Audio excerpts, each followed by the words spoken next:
அன்பார்ந்த எனதருமை யூடியூப் நேயர்களுக்கு வணக்கம்.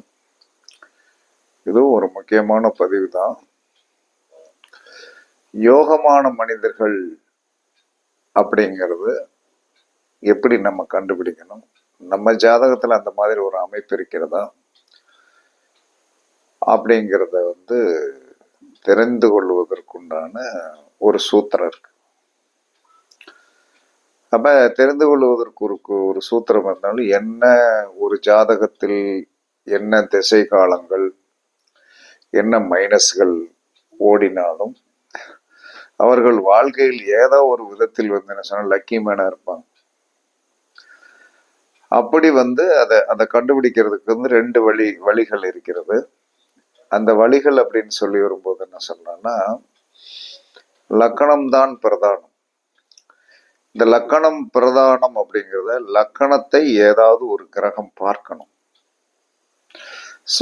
சுபர்கள் பார்த்தால் கண்டிப்பாக யோகம்தான். சுபர்கள் பார்த்தால் கண்டிப்பாக யோகம்தான். யார் பார்க்கணும்? குரு பார்க்கலாம், வளர்பிறை சந்திரன் பார்க்கலாம், அதற்கடுத்து சுக்கிரன் பார்க்கலாம்.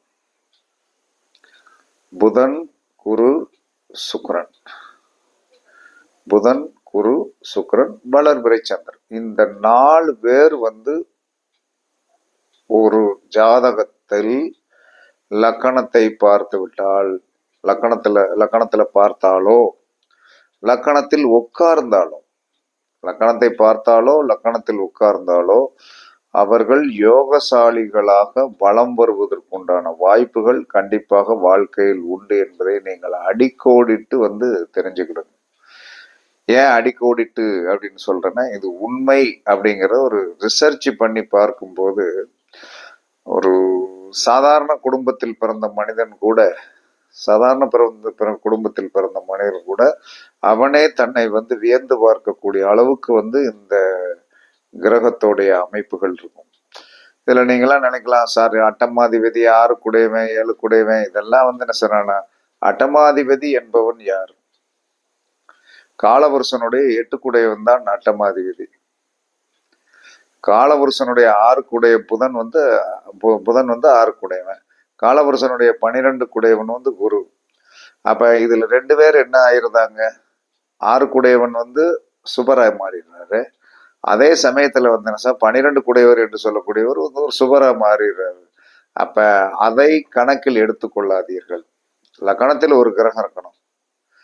சுபர்கள் லக்கணத்தை பார்த்தால் பெரிய யோகத்தை இவர்கள் அடைகிறார்கள். சரி, பாவர்கள் லக்கணத்தில் உட்கார்ந்திருந்தால் ஏன்னா அவர்கள் என்ன ஆதிபத்தியம்? கண்டிப்பாக ஒரு லக்கணம் எம்டியாக இருக்கக்கூடாது. எம்டியா இருக்கக்கூடாது. அப்ப எம்டி அப்படின்னு சொல்லக்கூடிய அது ஒரு வேக்கன்ட் பிளேஸ் ஆயிருது. அப்ப லக்கணத்தில் கிரகம் இருக்கணும் அப்படிங்கிறது சாஸ்திரம் சொல்லுது. அது இல்லைன்னா ஏதாவது ஒரு பார்க்கணும். இது முதல்ல பார்த்துக்கிடுங்க. அதுக்கு அடுத்த சான்ஸ் ஒண்ணு வேணும் இல்லையா? ஒரே சான்ஸ்ல தான் மனிதன் வாழணும் அப்படிங்கறதெல்லாம் கிடையாது. லக்கணாதிபதி எங்க வேணாலும் இருந்துட்டு போட்டோம். அந்த லக்கணாதிபதியை ஏதாவது ஒரு கிரகம் பார்க்கணும்.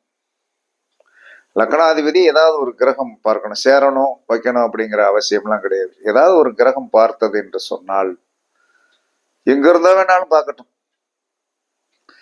இந்த 2 பேர் தான் என்ன சொல்றான்னா, வாழ்க்கையில் லக்கணமும் லக்கணாதிபதியும் பெரிய பெரிய யோகங்களை அனுபவிப்பதற்கு இவங்க தான் பொறுப்பாளி. வேற யாரு அனுபவிக்க போறாங்க? லக்கணத்தை லக்கணத்திற்குண்டான கொடுப்பினையை என்ன சொல்ற அனுபவிக்க போறது லக்கணாதிபதி. லக்கணம் இதுதான். இந்த காம்பினேஷன் தான் வாழ்க்கையுடைய பெரிய தத்துவம். இந்த தத்துவத்தை என்ன சொல்றேன்னா, எல்லாரும் தெரியாம சார் பார்க்காதவங்க என்ன பண்ற? பார்க்கலையா? இது ஒரு கேள்வி வரும் இல்லையா? இப்ப நீங்க சொல்லிட்டீங்க, லக்கணத்துல பாவர் இருந்தாலும் சுபர் இருந்தாலும் ஒரு கிரகம் இருக்கணும்னு சொல்றீங்க, சுபர் இருந்தால் ரொம்ப நல்லதுன்னு சொல்றீங்க, பாவர் இருந்தாலும் பரவாயில்லைன்னு சொல்றீங்க. ஆனால் ஏதாவது ஒரு கிரகம் லக்கணத்தையோ லக்கணாதிபதியையோ சுபரோ பாவரோ பார்த்தால் அவர் பெரிய யோகக்காரராக இருப்பார்கள் என்று சொல்லுகிறீர்களே, பார்க்கவே இல்லைன்னா லக்கணத்தையும் பார்க்கலையா, லக்கணாதிபதியையும் பார்க்கலையா, நாங்க என்னையா பண்றது, என்னையா பாவம் பண்ணோம் அப்படிங்கிற ஒரு கணக்கு இருக்கு இல்லையா?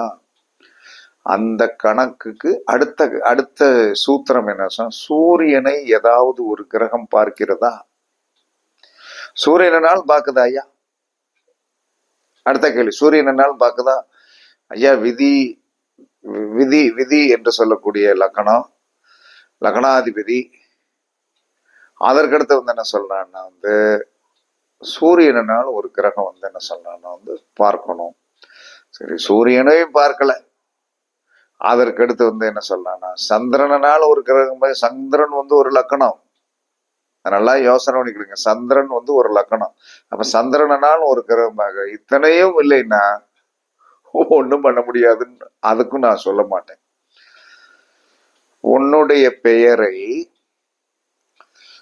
குருவோ சுக்கிரனோ, குரு அல்லது சுக்கிரன் அல்லது புதன் அல்லது வளர்பிறை சந்திரன், இந்த 4 பேர் பார்க்கிறாப்புல இவர்களுக்கு யாருக்கு வந்து இவர்களுக்கு என்ன ஆதிபத்தியம் உண்டு?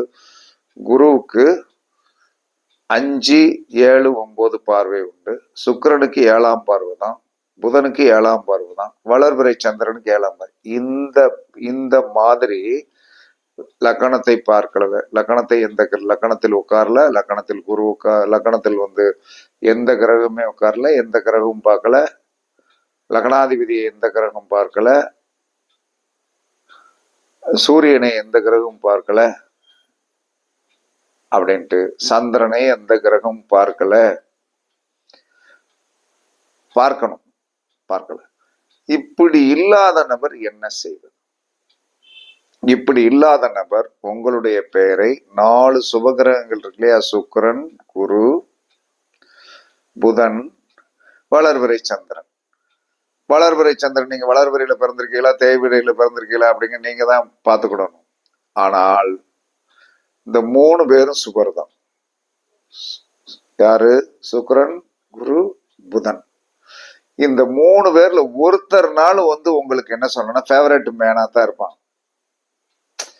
ஒருத்தர்னாலும் உங்களுக்கு ஃபேவரட் மனுஷனா தானே இருப்பான். அந்த ஃபேவரட் மனிதன் நின்ற இடத்திற்கு 7ஆம் இடம், குருவாக இருந்தால் 5ஆம் இடம், 9ஆம் இடம், சுக்கிரனாக இருந்தால் சுக்கிரனுடைய பார்வை படும்படுகின்ற இடத்தில் வந்து இருக்கின்ற தாராபலனுள்ள நட்சத்திரத்தில் வந்து பேரை வச்சுக்கிடுங்கய்யா, நெய்யும் கோடீஸ்வரன் ஆயிடுவேன். ஜோதிடத்தில் மறைக்கப்பட்டுள்ள அற்புதமான விஷயம் இதுதான். அவன் என்ன சொல்றான்னா, எது கெட்டு போனாலும் உன்னுடைய முயற்சி என்பது ஒண்ணு இருக்குல்ல. அவன் என்ன சொல்லியிருக்கான்? தெய்வத்தால் ஆகாதெனும் முயற்சி தன் மெய்வருத்த கூலி தரும் அப்படின்னு சொன்னான்ல. அவன் முட்டாள் அல்ல. என் வள்ளுவ பெருந்தகை வந்து என்ன சொல்றான்னா, முட்டாள் அல்ல. அத்தனை குரலையும் 1330 குரலையும் 133 அதிகாரத்தையும் எழுதியவன் அவ்வளவு அருமையாக சொல்லியிருக்கான். கடவுள் கைவிட்டுட்டானாப்பா, குலதெய்வம் கைவிட்டுட்டானாப்பா, எல்லாத்தையும் கைவிட்டுட்டாலும் உன்னுடைய முயற்சி அப்படிங்கிறது ஜோதிடத்தில் கடைசி முயற்சி உன்னுடைய பேர். அந்த பேர் இருக்கு இல்லையா, அந்த பெயர் வந்து குருவோடைய பார்வை படுகின்றாப்புலையோ அல்லது வந்து என்ன சொல்லணும் சுக்கிரனுடைய பார்வையில் படுகின்றாப்புலையோ அல்லது புதனுடைய பார்வை படுகிற மாதிரியோ அல்லது சந்திரன் வளர்வரை சந்திரனாக இருந்தால் அந்த நீங்கள் வைக்கின்ற பெயர்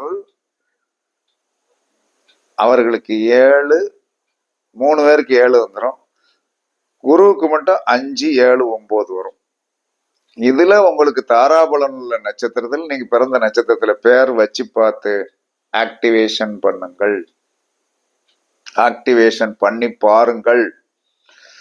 சத்தியமாக நீங்களும் ஒரு பெரிய யோகசாலிகளாக இந்த உலகத்துல வளம் வருவீர்கள் என்பது சாஸ்திரம். அதனாலதான் நம்ம பேரை வந்து என்ன சொல்லணும், எப்பயுமே இன்னும் சரி ஆக்கி கொள்ளவில்லை. எங்க சரியாக்கி இருக்கோம்? சரியாக்கி கொள்ளவே இல்லை. சரி ஆக்குனீங்கன்னா வந்து என்ன சொல்லலாம்னா கண்டிப்பாக உங்களுடைய வாழ்க்கை வந்து என்ன சொல்லணும் மாறும் என்பதற்கு நிறைய உத்தரவாதம் சொல்ல முடியும். இது தெரியாமத்தான் வந்து எல்லா மனிதருமே அது கெட்டு போச்சு இது கெட்டு போச்சு அப்படின்னு நம்ம சொல்லவே கூடாது. ஜென்ரல் என்னன்னு சொன்னா லக்கணத்தில் ஒரு கிரகம் இருக்கணும், லக்கணத்தை ஒரு கிரகம் பார்க்கணும், அப்படி இல்லையா லக்னாதிபதியை ஒரு கிரகம் பார்க்கணும், அல்லது சூரியனை ஒரு கிரகம் பார்க்கணும், அல்லது சந்திரனை ஒரு கிரகம் பார்க்கணும். இத்தனையிலையும் நம்ம வந்து என்ன சொன்னா விடுபட்ட நபராக போய்விட்டோம் என்று சொன்னால் அபாக்கியசாலி என்று மட்டும் நீங்கள் நினைத்து விடாதீர்கள். அபாக்கியசாலின்னு நினைச்சிடாதீங்க. யாருமே அபாக்கியசாலி கிடையாது. எல்லாருமே இந்த உலகத்தில் ஏதோ ஒரு விதத்தில் வந்து நன்மையை நீங்கள் அனுபவிக்க பிறந்தவர்கள் தான். அந்த நன்மையை அனுபவிக்க பிறந்தவர்களாகிய நீங்கள் வந்து என்ன சொல்றான்னா கொஞ்சம் மைண்டூட்டா சிந்தனை பண்ணினீர்கள் என்று சொன்னால், மைண்டூட்டா சிந்தனை பண்ணீங்கன்னா குருவுடைய பார்வையில் வருகின்ற மாதிரி பேர் வைங்க. ஏன்னா அவங்க கூப்பிடுகின்ற பேர் அங்க ஆக்டிவேஷன் ஆகிட்டே இருக்கும். நீங்க இன்னைக்கு சொல்றீங்க நினைக்கிறீங்க உங்களுடைய பேர் வந்து ஏதோ ஒரு நட்சத்திரத்துலதான் ஆரம்ப எழுத்து இருக்குது. அந்த பெயரை வந்து நீங்களே சரி பண்ணி வச்சுக்கிட்டு நீங்களே வந்து என்ன சொல்றாங்க நீட் பண்ணி வந்து என்ன சொல்றாங்க அதை எழுதி பாருங்க. இல்லைன்னா உங்களுடைய பார்வையில் படும்படி என்ன சொல்றாங்கன்னா வந்து அதை பிரிண்ட் போட்டு வந்து ஒட்டி வைங்க. கண்டிப்பாக வந்து என்ன சொல்றாங்க நீங்களும் இந்த உலகத்தில் வந்து ஒரு சிறந்த மனிதராக வருவீர்கள். இதற்கு சூத்திரம் இதாயா, வேற ஒண்ணுமே கிடையாது. இதற்கு சூத்திரம் இதுதான். இந்த சூத்திரம் வந்து என்ன சொன்னான்னா ரகசியமாகவே இது நாள் வரை இருந்தது. அப்ப ரகசியமாகவே இருந்தது அப்படின்னு சொல்லி வரும்போது இது ரகசியம் அல்ல. இது வந்து என்ன சொல்லலாம்னா வந்து ஒரு பெரிய வந்து என்ன சொல்லலாம்னா வெற்றி படிக்கு உண்டான ஒரு ஆதிபத்தியம் என்பது இன்னைக்கு நான் வந்து உண்மையாகவே சொல்லுகிறேன். வெற்றி படிக்கு உண்டான ஒரு அற்புதமான ஆதாயமான நாள். எனவே இன்னைக்கு 3ஆம் பிறை. இந்த 3ஆம் பிறை நிலவு தெரியுதா என்னன்னு நான் பார்க்கல, ஏன்னா யூடியூப்ல பேச உட்காந்துட்டேன். இருந்தாலும் எந்த ஒரு மனிதனும் 3ஆம் பிறையை வந்து கண்டிப்பாக பாருங்கள். அதற்குண்டான ஆதிபத்தியம் வந்து பயங்கரமாக கிடைக்கும் என்று சாஸ்திரம் சொல்கிறது. 3ஆம் பிறை என்பது அற்புதமான பொக்கிஷம். இந்த பொக்கிஷத்தை எந்த ஒரு மனிதன் ஒவ்வொரு மாதமும் 3ஆம் பிறையை பார்க்க பார்க்க அவனுடைய கர்மாக்கள் குறையும்.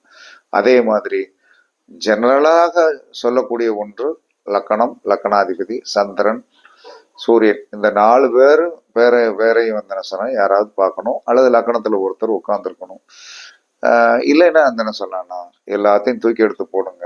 உங்களுடைய பேர் வந்து சுக்கிரனுக்கு 7ல் வருகின்ற மாதிரியோ, குருவுக்கு வந்து என்ன சொல்றான்னா வந்து 5, 7, 9ல் வருகின்ற மாதிரியோ, புதனுக்கு 7ல் வருகின்ற மாதிரியோ, சந்திரனுக்கு 7ல் வருகின்ற மாதிரியோ நீங்கள் வைத்தீர்கள் என்று சொன்னால் நீங்களும் கண்டிப்பாக அந்த பயங்கரமான உங்களுடைய தேவைக்கு தக்கன ஒரு யோகத்தை அனுபவிக்கக்கூடிய ஒரு தன்மை வந்து கண்டிப்பாக உங்களுக்கு வரும் என்று சாஸ்திரம் சொல்லுகிறது. அதனால் வந்து யோகசாலிகள் என்பது ஜெனரலாக இருந்தாலும் நாமளும் யோகத்தை நம்மை நோக்கி வர வைப்பதற்கு இந்த 4 கிரகங்கள், சுபகிரகங்கள் இருக்குது இல்லையா, இந்த சுபகிரகங்களுடைய பார்வையில் உங்களுடைய வைத்திருக்கிற பேர் வைத்தீர்கள் என்று சொன்னால் அந்த சுபகிரகங்கள் பார்க்கிற மாதிரி வச்சிடணும். வச்சாச்சா நீங்கள் இந்த சமூகத்தில் வந்து ஒரு அந்தஸ்துள்ள பேர்சனாக வளம் வருவதற்கு சாஸ்திரத்தில் வழி இருக்கிறது, ஜோதிடத்தில் வழி இருக்கிறது. யாருமே அபாக்கியசாலிகள் அல்ல என்று சாஸ்திரம் சொல்கிறது என்று கூறி உங்களிடமிருந்து விடைபெறுவது சிப்பிப்பாறை ஜோதிடரசு ஆதி ராகவன் ஜெயபாலாஜி. சுகமே சூழ்க, சுகமே சூழ்க. வாழ்க வளமுடன், வாழ்க வளமுடன். வணக்கம், வணக்கம், வணக்கம், வணக்கம், வணக்கம், வணக்கம்.